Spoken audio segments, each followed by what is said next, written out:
Hello everyone, and welcome. Montana Forge Virtual Studio presents How to install a privacy lever set.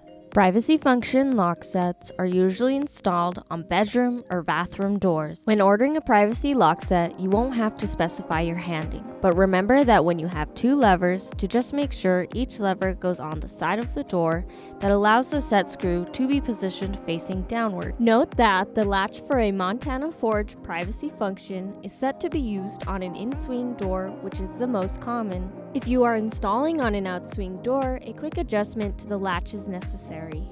Go ahead and take the latch, spin it counterclockwise to line up with the two tab openings, pulling to release the latch face. Next, rotate the latch bolt and the latch face 180 degrees and then replace the latch face. Now the latch will work for an out-swinging door. You will be needing a Phillips head screwdriver as well as a cordless drill for this installation.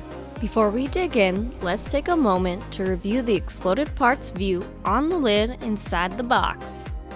Carefully unwrap each piece and familiarize yourself with these components. You can set aside the strike plate along with two of the provided wood screws, as we will come back to these later in the video. The first component is referred to as the latch. Notice the flattened edge here, as it will be important to recognize in the steps ahead. When installing a privacy function lock set, the threaded hole on the privacy button must face the side of the door where the privacy stem will be installed. This is usually on the inside of a bathroom or bedroom door. The second components are the wood screws, and these will be used to secure the latch. The wood screws will always match the finish of your lock. The third component is the spindle. Make sure to locate the ball catch mechanism, as this will also be important in the steps ahead. The next component is the chassis. On the chassis is a small hole. Note that when installing for a privacy function, the holes always need to be installed on the side closest to the edge of the door. The next components are the chassis mounting screws. You can easily differentiate them from the wood screws, as they are silver in color, slightly longer, and have a small patch of blue Loctite.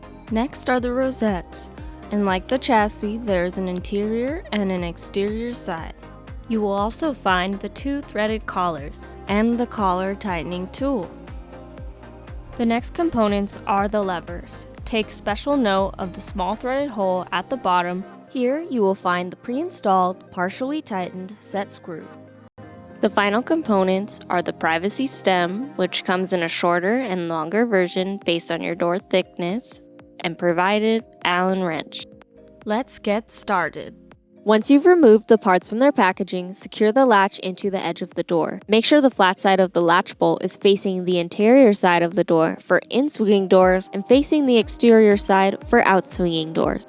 Remember to also make sure the threaded hole on the privacy button is also facing the side of the door where the privacy stem will be installed. Now, secure the latch using two of the wood screws provided. Install the spindle into the latch by pushing in the ball catch mechanism. Slide the spindle all the way through the latch until the ball catch pops back out on the other side. This ensures that the spindle is centered perfectly in the latch. Next, take the chassis out of the bag, and before installing, remember that the single hole on the sides of each of the two chassis parts should be positioned closest to the edge of the door on both sides. This positions the assembly screws at 12 and 6 o'clock. It doesn't matter which side of the door the assembly screws are on, because the rosettes will be covering the chassis on both sides. Now, install the chassis using the two silver screws with the patch of blue Loctite on their threads. Note, since the assembly screws have Loctite on them, you may feel some resistance when tightening. Tighten the assembly screws to be snug, but do not over-tighten. Now, if you haven't already, unwrap the two rosettes and the two levers or knobs. Locate the two threaded collars provided, along with the threaded collar tightening tool. Take one of the rosettes and put it over the chassis against the door. Make sure the release hole or pinhole on the rosette is positioned close to the door edge side and aligns with the chassis privacy stem hole. Slide the threaded collar over the post or spindle and tighten with the collar tightening tool. Tighten as much as possible. You can't over-tighten. Then repeat on the other side. Now, insert the privacy stem through the rosette and thread into the privacy button on the latch. You should be able to push in and pull out to test if the privacy function is working properly. Next, slide the lever or knob on the post or spindle, making sure the side with the set screw is positioned downward. Tighten the set screw with the provided Allen wrench, then repeat on the other side. If you have any trouble getting the knob or lever to go on the post or spindle, you may need to loosen the set screw and then it should slide right on. It's meant to be a tight fit, so a little more than normal effort is required. Test the function of the lever or knob on each side of the door to make sure it operates smoothly.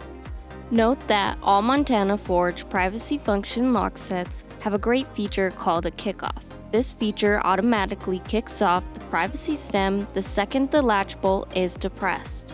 This comes in handy in case the door gets locked before you shut it. Now, not to worry, if the door is locked after it is in the closed position, we also include a privacy key, which can be used to unlock the door from the hole on the outside of the lock. We suggest keeping your privacy key in a safe place outside of the room where the privacy lock has been installed. Now, close the door to make sure the latch bolt is going into the strike hole properly. You want to make sure that you can't open the door just by pulling the lever. When installed properly, it will require that you rotate the lever until the latch is retracted and then the door can be opened. Now, you can install the strike plate. Make sure to mount the strike plate in line with the hole on your door jamb, where the latch is going to meet it. Then install the 2 provided wood screws colored to match the strike and tighten until snug, but try not to over-tighten. If you close the door and your latch doesn't align with your strike, some additional strike adjustment may be needed. Congratulations on successfully installing your Montana Forge lock. We suggest that you keep the Allen wrench, the threaded collar tightening tool, the privacy key, and any extra screws provided, as these will be required in case you ever need to take the lock off the door. Thank you for watching this presentation by the Montana Forge Virtual Studio. We hope this video was helpful and we appreciate your business. For other videos in this series, be sure to visit montanaforgehardware.com.